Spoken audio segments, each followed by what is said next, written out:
Le projet Equaveg visait à disposer d'un outil de mesure permettant l'évaluation des capacités de transfert des éléments traces métalliques du sol vers la plante cultivée. Cet outil repose sur l'utilisation d'un capteur innovant, basé sur le principe d'un gradient de diffusion en couche mince utilisé par les capteurs passifs, dits DGT pour Diffusive Gradient in Thin Films, qui permet de prélever in situ les métaux sous forme libre et labile.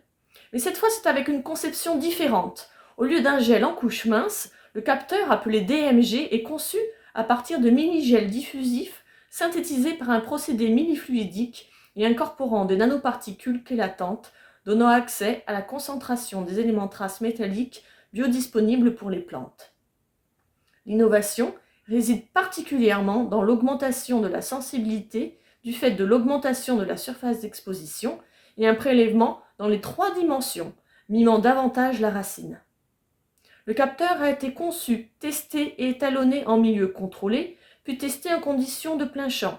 Le cadmium et le plomb réglementés en alimentation humaine et le cuivre, fortement phytotoxiques, ont été choisis comme éléments test. Les espèces végétales choisies ont été la laitue et les cressons car elles sont connues pour accumuler certains métaux, dont le cadmium. Elles permettent de tester ainsi 2 conditions de culture différentes, la culture en sol et la culture en milieu aqueux. Un contenant non rigide de type sachet de thé a été initialement proposé afin de privilégier le contact tridimensionnel avec le milieu d'étude.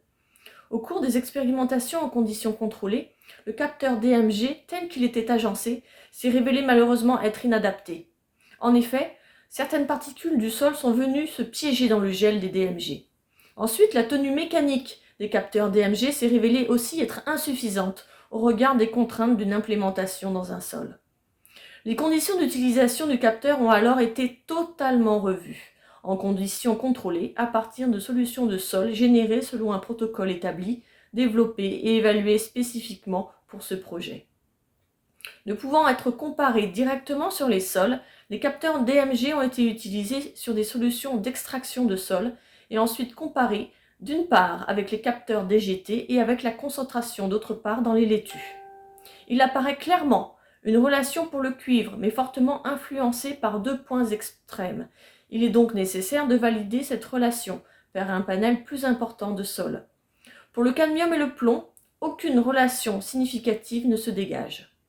La comparaison de la mesure DMG avec la concentration dans les feuilles de laitue nous permet d'évaluer le potentiel de prédiction de la disponibilité des métaux de ce dispositif. Il apparaît que, mis à part pour le plomb, où une tendance pourrait se dégager, il n'y a pas de relation directe entre la réponse du capteur DMG ainsi mesuré et la concentration dans le végétal. Le capteur DMG n'améliore donc pas la prédiction de la disponibilité par rapport au capteur DGT. Parallèlement, il a été mis en évidence que le capteur DGT n'est pas pertinent pour une culture semi-aquatique telle que le cresson.